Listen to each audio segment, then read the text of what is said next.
প্রিয় ছাত্র বন্ধুরা, এবিটিএ টেস্ট পেপারের ভূগোলের যে সলিউশন, সেই সলিউশনে আজকে এখন আমরা দেখে নেব 421 পাতায় যে প্রশ্নগুলো রয়েছে তার উত্তর। 421 পাতা।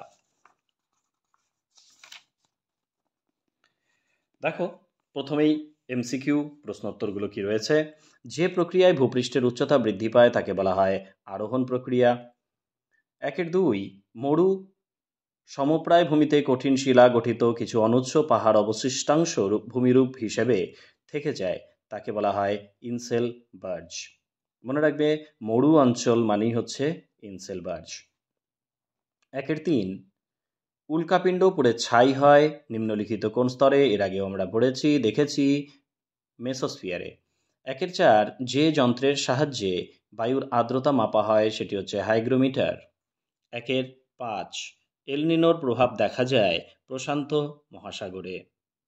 1-6 পৃথিবী থেকে চাঁদের দূরত্ব যখন সবচেয়ে কম তখন যে জোয়ার সৃষ্টি হয় তাকে বলা হয় পিরেজি জোয়ার।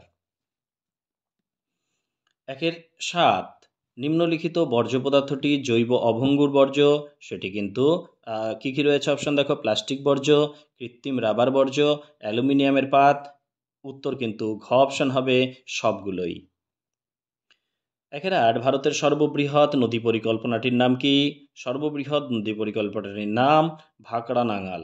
1-9 উত্তর পশ্চিম ভারতে যে ধূলিঝড় দেখা যায় তাকে বলা হয় আধি। 1-10 ভারতের সর্বাধিক জলসেচ করা হয় যে পদ্ধতিতে সেটি কিন্তু কূপ ও নলকূপ। 1-11 ভারতের কেন্দ্রীয় কফি গবেষণাগার রয়েছে চিকমাগালুরে। 1-12 পশ্চিমবঙ্গে পেট্রোকেমিক্যাল শিল্পকেন্দ্র অবস্থিত হলদিয়ায়। 1-13 ভারতে বেসরকারি উদ্যোগের বৃহত্তম লৌহ ইস্পাত কারখানাটি হল tata iron and steel plant. 1-14 topographical মানচিত্রে সমোন্নতি রেখা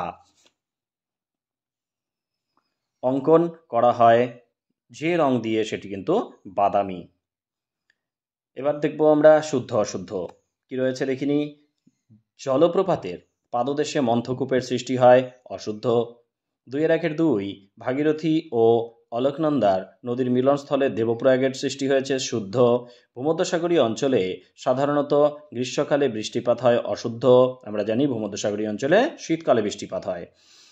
2-1-3 ভূমধ্যসাগরীয় অঞ্চলে সাধারণত গ্রীষ্মকালে বৃষ্টিপাত হয়, এটি কিন্তু অশুদ্ধ, কারণ আমরা জানি যে ভূমধ্যসাগরীয় জলবায়ু অঞ্চলে শীতকালে বৃষ্টি হয়। 2-1-4 ভারতের সর্বোচ্চ মালভূমি হলো ডেকান ট্র্যাপ, অশুদ্ধ, এটি কিন্তু লাদাখ, উত্তর। 2-1-5 দেরাদুনে ভারতের কেন্দ্রীয় অরণ্য গবেষণাগার অবস্থিত, শুদ্ধ। 2-1-6 ভারতে বৃষ্টির জল সংরক্ষণে অগ্রণী রাজ্য হলো কেরালা, অশুদ্ধ, এটা তামিলনাড়ু। 2-1-7 মহাকাশে কৃত্রিম উপগ্রহ যেখান থেকে চালু করা হয় তাকে বলা হয় প্ল্যাটফর্ম, অশুদ্ধ, যেখানে গিয়ে থামে সেটাই কিন্তু অ্যাকচুয়ালি প্ল্যাটফর্ম হয়। এবার আমরা দেখে নেব 2-1 কি রয়েছে, শূন্যস্থান পূরণ। 2-1 ফানেল আকৃতির চওড়া নদী মোহনাকে খাড়ি বলে। 2-2 মরু অঞ্চলে বায়ুর অপসারণ কার্যের ফলে মরুদ্যান সৃষ্টি হয়। 2-3 বায়ুর চাপের ঢাল বৃদ্ধি পেলে বায়ুর গতিবেগ ড্যাশ বৃদ্ধি পায়। 2-4 ড্যাশ স্রোত সমুদ্র তলের উপরিভাগ দিয়ে প্রবাহিত হয়, উষ্ণ স্রোত। 2-5 শীততাপ নিয়ন্ত্রক যন্ত্র ব্যবহারের ফলে বায়ুতে ড্যাশ গ্যাস নির্গত হয়, সিএফসি গ্যাস নির্গত হয়। 2-6 ক্রান্তীয় পূবালি জেড বায়ু ড্যাশ বায়ুকে ভারতে আসতে বাধ্য করে, মৌসুমী বায়ুকে ভারতে আসতে বাধ্য করে। 2-7 ড্যাশ শহরকে দক্ষিণ ভারতের ম্যানচেস্টার বলা হয়, কোয়েম্বাটুরকে দক্ষিণ ভারতের ম্যানচেস্টার বলা হয়। এবার 2-3 1-2টি শব্দে উত্তর দাও, দেখো কি রয়েছে। 2-3 যে উচ্চভূমি দুটি নদী ব্যবস্থাকে পৃথক করে তার নাম হচ্ছে জলবিভাজিকা। 2-3 বায়ুমণ্ডলের কোন স্তরে জেট বিমান যাতায়াত করে? স্ট্র্যাটোস্ফিয়ার। 2-3 একটি পৃথিবী বিখ্যাত সামুদ্রিক মগ্নচড়ার নাম গ্র্যান্ড ব্যাংক। 2-4 পশ্চিম হিমালয়ের তাল কি? তাল হচ্ছে কুমায়ুন হিমালয়ের হ্রদগুলিকে তাল বলা হয়। 2-5 গাঙ্গেয় সমভূমির নবীন পলি মাটিকে কি বলা হয়? খাদার বলা হয়। 2-6 ভারতের একটি জাইদ ফসলের নাম লেখো। এটা তরমুজ লিখতে পারো, আয়ুষ ধান লিখতে পারো, 2-3-7 ভারতের কোন মৃত্তিকা কার্পাস চাষের পক্ষে আদর্শ? উত্তর কৃষ্ণ মৃত্তিকা বা রেগুর মৃত্তিকা। 2-3-8 উপগ্রহ চিত্রে কোন রূপে প্রকাশ করা হয়? উত্তর হবে ছদ্ম রূপে। এবার আমরা ডান বা মিলিয়ে দেখব কি রয়েছে। 2-4 ওজোন গ্যাসের প্রাধান্য দেখা যায় স্ট্র্যাটোস্ফিয়ারে।